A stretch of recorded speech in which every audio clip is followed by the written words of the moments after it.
No matter how tough of a time some automakers are having, Stellantis, there is one automaker that really seems to continue to exceed expectations. Because quarter after quarter, they're not only meeting expectations, but they're also exceeding them. And this is General Motors. And I'm going to be honest, in many regards, General Motors could be a good example as to what is actually wrong with the car market and with the automotive industry from a consumer's perspective. But I'll talk about that more a little bit later. General Motors reported their Q3 earnings yesterday, and they truly knocked it out of the park, with earnings per share sitting at $2.96, which was higher than the $2.43 that was expected, and revenue reaching $48.76 billion versus the $44.59 billion that was expected. And on this news, General Motors also announced that they'll be raising 2024 earnings expectations, and now GM expects for full-year adjusted earnings to be between $14 billion and $15 billion, or between $10 and $10.50 a share, up from the original $13 billion to $15 billion expectation, or $9.50 to $10.50 earnings per share. So GM not only exceeded expectations for the third quarter, but they also expect to exceed them in the fourth quarter as well,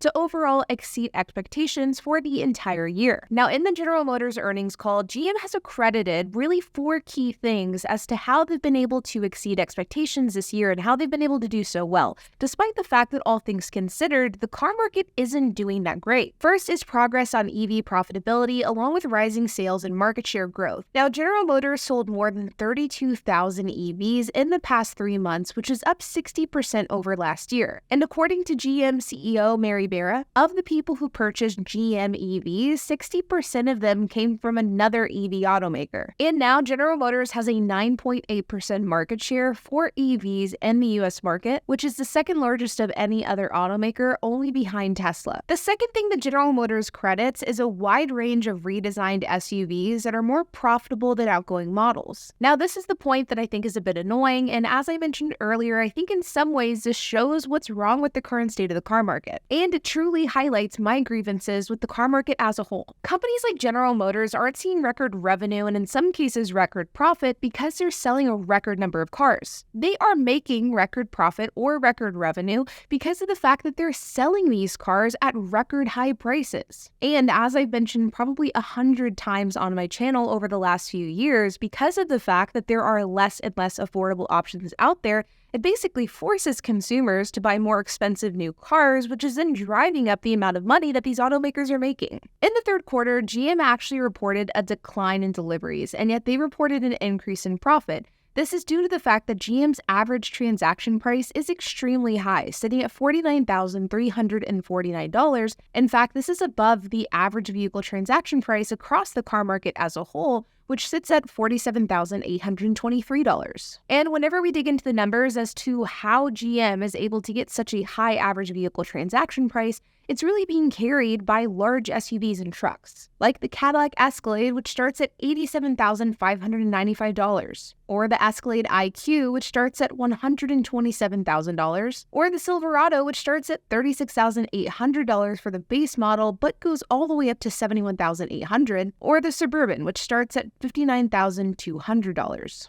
You get the idea. Point is, General Motors isn't seeing record profit because they are selling an abnormally large amount of cars. No, as I mentioned earlier, they're actually selling less cars. They are making record profit because of the fact that their cars have just gotten so incredibly expensive, and this is driving their profit up, which, as a consumer, is frustrating. GM also credits their Q3 success to overall cost discipline and focus on capital efficiency. In fact, GM expects to end 2024 with $2 billion less in fixed costs than 2 years ago. And one way that they're doing this is by simplifying their manufacturing process, offering less trims, and also simplifying the parts and the number of parts that are featured in their cars. According to GM's president, GM has eliminated 2,700 unique parts in their vehicles, including seat assemblies and wiring harnesses. On average, the company is seeing a 10% reduction in total part numbers per vehicle, which is actually really interesting, and I think I can agree with GM's take in that regard, that there are far too many different trim levels on just a variety of different vehicles in the car market as a whole,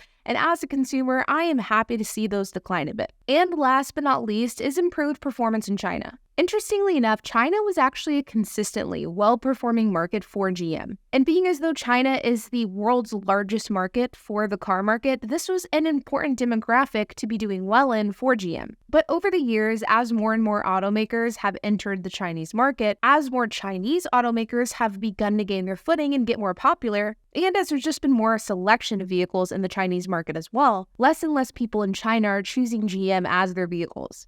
And as a result, GM's market share in this market has declined. And while we certainly haven't seen the improvements that GM is looking for in the China market, we have seen improvements. Because while GM's China operations did still lose $137 million during the third quarter, they did see 14% growth in sales for the quarter. And so again, GM is really crediting their great performance to 4 key components. Progress with EVs, more profitability with their cars, this is in large part due to SUVs and trucks, improved operations and cost discipline, and improvements in their Chinese market, all of which have obviously made a huge impact for the company because, like I mentioned throughout this video, GM had a great quarter, and that should be acknowledged. And honestly, I think that everything that I've discussed so far really points to one clear conclusion, and that is, regardless of how you feel about GM as a company or the cars that they sell, we all should agree that GM is a company to watch. GM is making major strides in EVs. As I mentioned earlier, they're the second most popular EV automaker, only behind Tesla,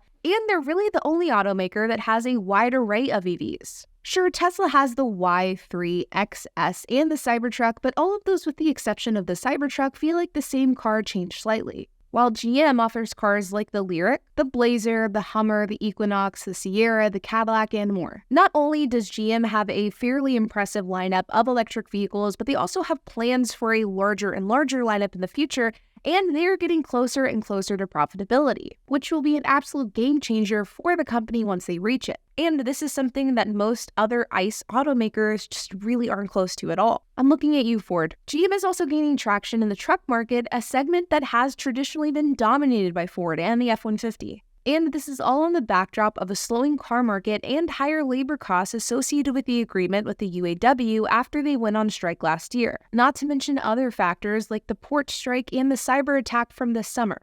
While companies like Ford and Stellantis are struggling to find their footing, GM is just crushing it. And again, whether you like GM or not, we have to acknowledge it. Maybe Stellantis should take some notes. Like always, you guys, I hope that you enjoyed this video. If you have any questions, comments, if you have anything to add, I would love to hear it, so make sure to leave a comment down below. And while you guys are at it, make sure to hit the like button, hit the subscribe button, and hit the notification bell. And I will see you guys in the next video.